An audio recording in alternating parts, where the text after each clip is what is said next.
ಯಾಕೆ ಪ್ರತಿಭಟನಾ ನಿರತ ಆಶಾ ಸಿಬ್ಬಂದಿ ಆರೋಗ್ಯ ಸಮಸ್ಯೆ, ವಾಂತಿ, ರಕ್ತದೊತ್ತಡದಿಂದ ಬಿಪಿ ಲೋನಿಂದ ಅನಾರೋಗ್ಯ. ತಕ್ಷಣ ಪ್ರಭಾವತಿ ಅವರನ್ನ ಕೆಸಿ ಜನರಲ್ ಆಸ್ಪತ್ರೆಗೆ ದಾಖಲು ಮಾಡಲಾಗಿದೆ.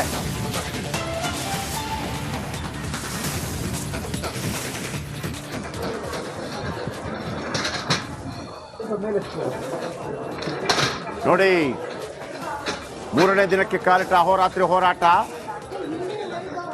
ಚಿಕ್ಕಮಗಳೂರಿನಿಂದ ಕರೆಸಿ ಮಾತಾಡ್ತಾರೆ ಸಿದ್ದರಾಮಯ್ಯ. ಇಲ್ಲೇ ಪಕ್ಕದಲ್ಲಿ ಫ್ರೀಡಂ ಪಾರ್ಕ್ ಅಲ್ಲಿ ಅಹೋರಾತ್ರಿ ಧರಣಿ ಮಾಡ್ತಾ ಇರುವಂತ ತಾಯಂದಿರ ಗೋಳು ಕೇಳೋರು ಯಾರು ಇಲ್ವಲ್ಲಪ್ಪ.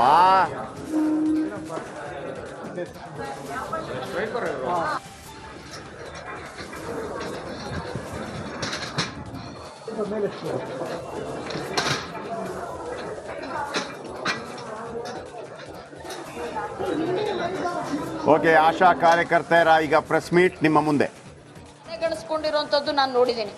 ಹಗಲು ರಾತ್ರಿ ನಾವು ಏನೋ ಸರ್ವೆ ಮಾಡ್ತೀವಿ, ಕರೆದಾಗ ಹೋಗ್ತೀವಿ. ಎಷ್ಟೋ ಆಶಾ ಕಾರ್ಯಕರ್ತೆಯರಿಗೆ ಹಾರ್ಟ್ ಅಟ್ಯಾಕ್ ಆಗಿರ್ಬೋದು, ಅಥವಾ ಮುಂಚೆ ಸ್ವಲ್ಪ ಕೇರ್ ತಗೊಂಡಿದ್ರೆ ಬದುಕ್ತಾ ಇದ್ರು. ಅವರು ಬೇರೆಯವ್ರ ಆರೋಗ್ಯದ ಒಂದು ಕಾಳಜಿನಲ್ಲಿ ನಮ್ಮ ಆರೋಗ್ಯನೇ ನಾವು ಮರ್ತೋಗ್ತಾ ಇದೀವಿ. ಇದಕ್ಕೆ ಸಂಬಂಧಪಟ್ಟಂಗೆ ವರ್ಷಕ್ಕೊಂದ್ಸಾರಿ ನಮಗೆ ಎಲ್ಲ ಒಂದು ಆರೋಗ್ಯ ತಪಾಸಣೆ ಮಾಡಿ ಅಂತ ಕೇಳ್ತಿದ್ವಿ. ಬಹಳ ದೊಡ್ಡದು ಏನಿಲ್ಲ, ಅಗತ್ಯ ಇರೋಂತ ಒಂದು ಮಾಡಿ. ತುಂಬಾ ಏನು ದೊಡ್ಡ ಆರೋಗ್ಯ ಇಲಾಖೆಗೆ ಇರ್ತೀವಿ ನಾವು, ನಮ್ಮ ಬಗ್ಗೆನೇ ನಾವು ಕಾಳಜಿ ವಹಿಸಿರಂಗಿಲ್ಲ. ಸ್ವಲ್ಪ ಅದೊಂದು ಮಾಡಿ ಅಂತ ಕೇಳ್ತಿದೀವಿ.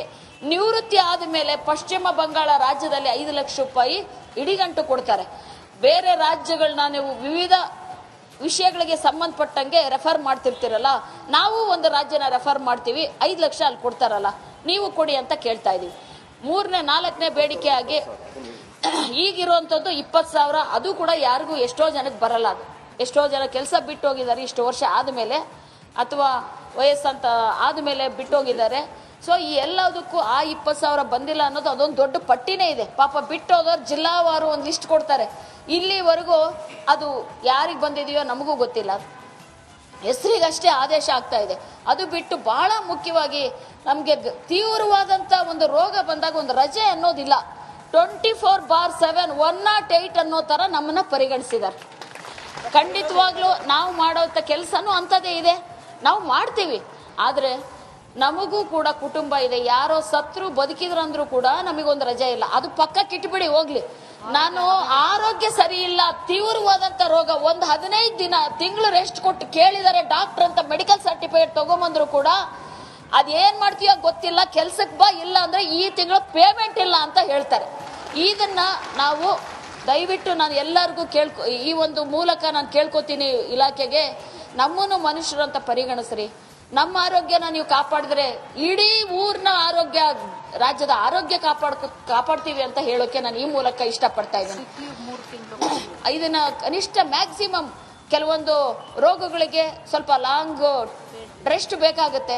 ಒಂದು 3 ತಿಂಗಳ ಅವಧಿ ಮ್ಯಾಕ್ಸಿಮಮ್. ಅದಕ್ಕೆ ಒಂದು ಆ ರೋಗದ ತೀವ್ರತೆ ನೋಡ್ಬಿಟ್ಟು ಅವರು ಲೀವ್ನ. ಯಾಕೆ ಪ್ರತಿಭಟನಾ ನಿರತ ಆಶಾ ಸಿಬ್ಬಂದಿ ಆರೋಗ್ಯ ಸಮಸ್ಯೆ, ವಾಂತಿ, ರಕ್ತದೊತ್ತಡದಿಂದ ಬಿಪಿ ಲೋನಿಂದ ಅನಾರೋಗ್ಯ. ತಕ್ಷಣ ಪ್ರಭಾವತಿ ಅವರನ್ನ ಕೆಸಿ ಜನರಲ್ ಆಸ್ಪತ್ರೆಗೆ ದಾಖಲು ಮಾಡಲಾಗಿದೆ.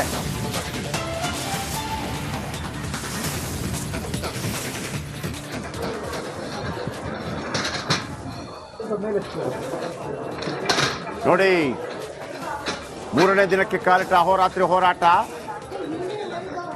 ಚಿಕ್ಕಮಗಳೂರಿನಿಂದ ಕರೆಸಿ ಮಾತಾಡ್ತಾರೆ ಸಿದ್ದರಾಮಯ್ಯ. ಇಲ್ಲೇ ಪಕ್ಕದಲ್ಲಿ ಫ್ರೀಡಂ ಪಾರ್ಕ್ ಅಲ್ಲಿ ಅಹೋರಾತ್ರಿ ಧರಣಿ ಮಾಡ್ತಾ ಇರುವಂತ ತಾಯಂದಿರ ಗೋಳು ಕೇಳೋರು ಯಾರು ಇಲ್ವಲ್ಲಪ್ಪ.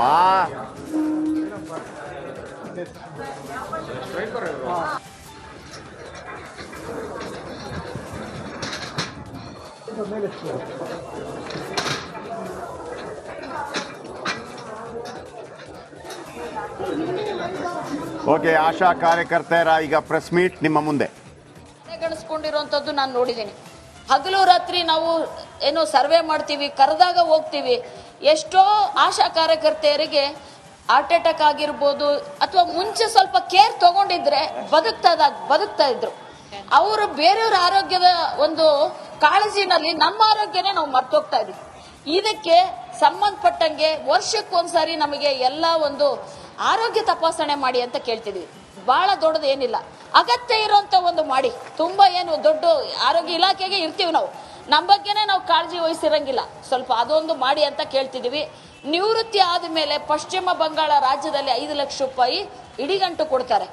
ಬೇರೆ ರಾಜ್ಯಗಳನ್ನ ನೀವು ವಿವಿಧ ವಿಷಯಗಳಿಗೆ ಸಂಬಂಧಪಟ್ಟಂಗೆ ರೆಫರ್ ಮಾಡ್ತಿರ್ತೀರಲ್ಲ, ನಾವು ಒಂದು ರಾಜ್ಯನ ರೆಫರ್ ಮಾಡ್ತೀವಿ, 5 ಲಕ್ಷ ಅಲ್ಲಿ ಕೊಡ್ತಾರಲ್ಲ, ನೀವು ಕೊಡಿ ಅಂತ ಕೇಳ್ತಾ ಇದೀವಿ. 3ನೇ 4ನೇ ಬೇಡಿಕೆ ಆಗಿ ಈಗಿರುವಂಥದ್ದು 20,000, ಅದು ಕೂಡ ಯಾರಿಗೂ ಎಷ್ಟೋ ಜನಕ್ಕೆ ಬರಲ್ಲ. ಅದು ಎಷ್ಟೋ ಜನ ಕೆಲಸ ಬಿಟ್ಟು ಹೋಗಿದ್ದಾರೆ ಇಷ್ಟು ವರ್ಷ ಆದಮೇಲೆ, ಅಥವಾ ವಯಸ್ಸಂತ ಆದಮೇಲೆ ಬಿಟ್ಟೋಗಿದ್ದಾರೆ. ಸೊ ಈ ಎಲ್ಲದಕ್ಕೂ ಆ 20,000 ಬಂದಿಲ್ಲ ಅನ್ನೋದು ಅದೊಂದು ದೊಡ್ಡ ಪಟ್ಟಿನೇ ಇದೆ. ಪಾಪ ಬಿಟ್ಟೋದವ್ರು ಜಿಲ್ಲಾವಾರು ಒಂದು ಲಿಸ್ಟ್ ಕೊಡ್ತಾರೆ. ಇಲ್ಲಿವರೆಗೂ ಅದು ಯಾರಿಗೆ ಬಂದಿದೆಯೋ ನಮಗೂ ಗೊತ್ತಿಲ್ಲ, ಹೆಸರಿಗಷ್ಟೇ ಆದೇಶ ಆಗ್ತಾ ಇದೆ. ಅದು ಬಿಟ್ಟು ಬಹಳ ಮುಖ್ಯವಾಗಿ ನಮಗೆ ತೀವ್ರವಾದಂಥ ಒಂದು ರೋಗ ಬಂದಾಗ ಒಂದು ರಜೆ ಅನ್ನೋದಿಲ್ಲ. 24/7 108 ಅನ್ನೋ ಥರ ನಮ್ಮನ್ನ ಪರಿಗಣಿಸಿದ್ದಾರೆ. ಖಂಡಿತವಾಗ್ಲೂ ನಾವು ಮಾಡೋಂಥ ಕೆಲಸನೂ ಅಂಥದ್ದೇ ಇದೆ, ನಾವು ಮಾಡ್ತೀವಿ. ಆದರೆ ನಮಗೂ ಕೂಡ ಕುಟುಂಬ ಇದೆ, ಯಾರೋ ಸತ್ರು ಬದುಕಿದ್ರಂದ್ರೂ ಕೂಡ ನಮಗೊಂದು ರಜೆ ಇಲ್ಲ. ಅದು ಪಕ್ಕಕ್ಕೆ ಇಟ್ಬಿಡಿ ಹೋಗ್ಲಿ. ನಾನು ಆರೋಗ್ಯ ಸರಿ ಇಲ್ಲ, ತೀವ್ರವಾದಂಥ ರೋಗ, ಒಂದು 15 ದಿನ ತಿಂಗಳು ರೆಸ್ಟ್ ಕೊಟ್ಟು ಕೇಳಿದರೆ ಡಾಕ್ಟರ್ ಅಂತ ಮೆಡಿಕಲ್ ಸರ್ಟಿಫಿಕೇಟ್ ತಗೊಂಬಂದ್ರು ಕೂಡ ಅದೇನ್ ಮಾಡ್ತೀಯೋ ಗೊತ್ತಿಲ್ಲ, ಕೆಲ್ಸಕ್ಕೆ ಬಾ, ಇಲ್ಲ ಅಂದ್ರೆ ಈ ತಿಂಗಳು ಪೇಮೆಂಟ್ ಇಲ್ಲ ಅಂತ ಹೇಳ್ತಾರೆ. ಇದನ್ನ ನಾವು ದಯವಿಟ್ಟು ನಾನು ಎಲ್ಲರಿಗೂ ಈ ಒಂದು ಮೂಲಕ ನಾನು ಕೇಳ್ಕೊತೀನಿ ಇಲಾಖೆಗೆ, ನಮ್ಮನ್ನು ಮನುಷ್ಯರು ಅಂತ ಪರಿಗಣಿಸ್ರಿ. ನಮ್ಮ ಆರೋಗ್ಯನ ನೀವು ಕಾಪಾಡಿದ್ರೆ ಇಡೀ ಊರಿನ ಆರೋಗ್ಯ, ರಾಜ್ಯದ ಆರೋಗ್ಯ ಕಾಪಾಡ್ತೀವಿ ಅಂತ ಹೇಳೋಕೆ ನಾನು ಈ ಮೂಲಕ ಇಷ್ಟಪಡ್ತಾ ಇದ್ದೀನಿ. ಇದನ್ನ ಕನಿಷ್ಠ ಮ್ಯಾಕ್ಸಿಮಮ್ ಕೆಲವೊಂದು ರೋಗಗಳಿಗೆ ಸ್ವಲ್ಪ ಲಾಂಗ್ ರೆಸ್ಟ್ ಬೇಕಾಗುತ್ತೆ, ಒಂದು 3 ತಿಂಗಳ ಅವಧಿ ಮ್ಯಾಕ್ಸಿಮಮ್. ಅದಕ್ಕೆ ಒಂದು ಆ ರೋಗದ ತೀವ್ರತೆ ನೋಡಿಬಿಟ್ಟು ಅವರು ಲೀವ್ನ. ಯಾಕೆ ಪ್ರತಿಭಟನಾ ನಿರತ ಆಶಾ ಸಿಬ್ಬಂದಿ ಆರೋಗ್ಯ ಸಮಸ್ಯೆ, ವಾಂತಿ, ರಕ್ತದೊತ್ತಡದಿಂದ BP ಲೋನಿಂದ ಅನಾರೋಗ್ಯ. ತಕ್ಷಣ ಪ್ರಭಾವತಿ ಅವರನ್ನ KC ಜನರಲ್ ಆಸ್ಪತ್ರೆಗೆ ದಾಖಲು ಮಾಡಲಾಗಿದೆ.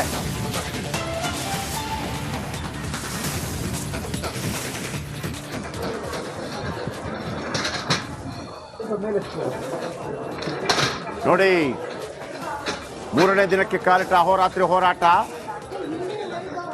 ಚಿಕ್ಕಮಗಳೂರಿನಿಂದ ಕರೆಸಿ ಮಾತಾಡ್ತಾರೆ ಸಿದ್ದರಾಮಯ್ಯ. ಇಲ್ಲೇ ಪಕ್ಕದಲ್ಲಿ ಫ್ರೀಡಂ ಪಾರ್ಕ್ ಅಲ್ಲಿ ಅಹೋರಾತ್ರಿ ಧರಣಿ ಮಾಡ್ತಾ ಇರುವಂತ ತಾಯಂದಿರ ಗೋಳು ಕೇಳೋರು ಯಾರು ಇಲ್ವಲ್ಲಪ್ಪ.